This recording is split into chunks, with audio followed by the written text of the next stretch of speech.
fait-on pour ne plus avoir d'attente envers notre conjoint?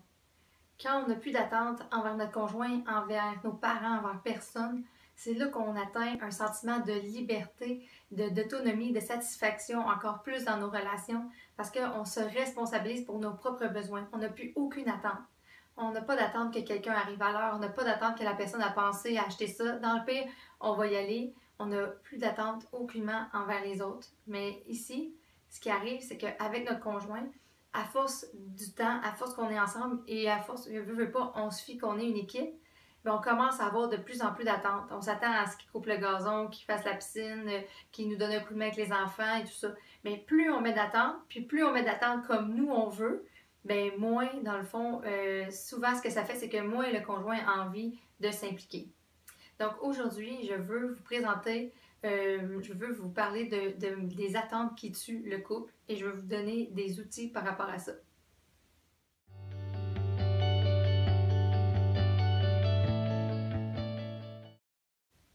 Juste avant de vous partager mes outils face aux attentes qui tuent le couple, je vous invite à vous abonner à ma chaîne YouTube juste ici ou encore à télécharger mon super quiz des super mamans qui est un outil pour vous aider à vraiment réaliser où est-ce qu'on perd notre temps au quotidien en cliquant le lien juste ici. Donc, qu'est-ce qui tue le couple? C'est les attentes. Parce que on veut que notre chum il fasse le lavage, on veut qu'il nous aide avec la vaisselle, on veut qu'il donne le bain, puis tout ça. Puis là, bien, finalement, on veut qu'il le fasse, mais en plus, on est à peine un petit peu control freak. Je parle pas pour la majorité, mais quand même, on est bonne là-dedans. On veut qu'il fasse comme nous, on voudrait. On veut qu'il place la couche de telle façon. On veut que quand il fasse le sac à couche, il pense à amener tout ce qu'il a de besoin. Mais pas de juste penser que nous, là, on est restés à la maison avec les enfants une couple de temps. On est des expertes de ça, de préparer tout ça, puis de tout organiser ça autour.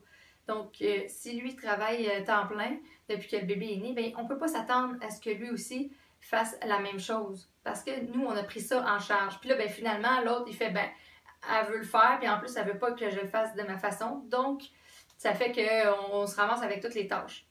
Exemple, j'étais vraiment à bout de donner les bains à mes enfants. Je sais que c'est pas super compliqué, puis que c'est pas obligé d'être la grosse affaire, mais c'était l'heure de donner les bains, puis j'étais à bout. Mais mon chum, il arrivait, là, puis ça lui tentait pas en tout de donner les bains. Ça avait l'air tellement pénible, ça avait l'air tellement à poche que ça lui tentait pas en tout.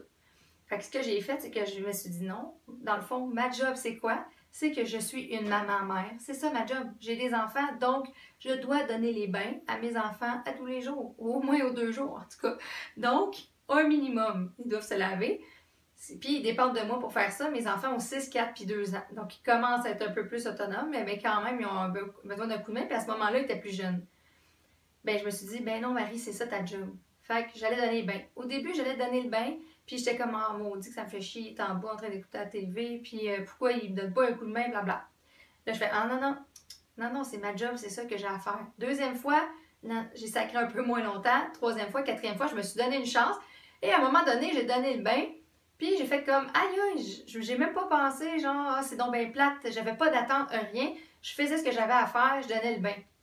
Ce que ça a fait, c'est qu'à un moment donné, j'étais arrivée pour donner les bains, puis mon chum avait déjà commencé à faire couler l'eau, sortir le savon. C'est pas magique, c'est juste que quand on enlève les attentes, quand on met les attentes, pardon, ça met comme un genre de champ de mine en avant.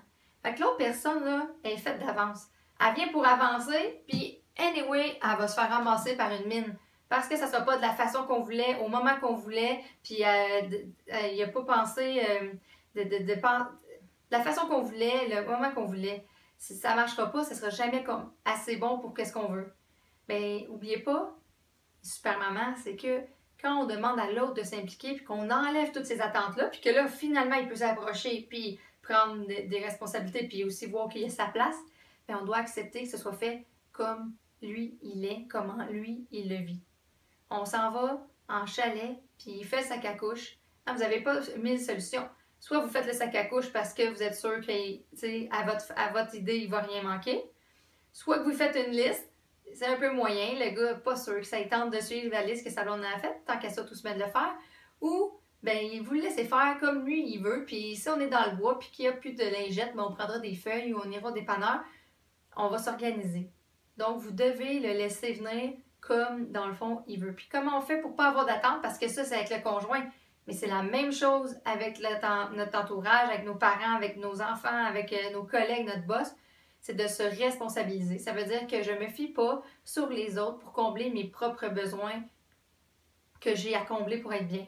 Donc, vous pouvez aller voir la capsule de la poupée russe. Ça vous donne justement un outil pour aller voir c'est quoi vraiment vos vrais besoins qu'il y a en dessous de tout ce que vous voulez, à part qu'ils sortent les vidanges, qu'ils fassent le gazon, etc. Il y a des besoins en dessous de ça. C'est pas pour rien que vous avez ça en tête.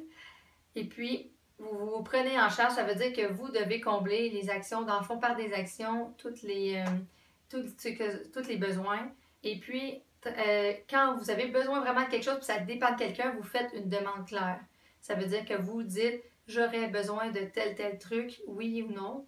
Mais on fait une demande, on ne s'attend pas à ce que l'autre, même si ça fait 15 ans qu'on est avec la personne, qu'elle va deviner dans sa tête qu'est-ce que vous avez besoin pour être bien, c'est quoi vous voulez à Saint-Valentin.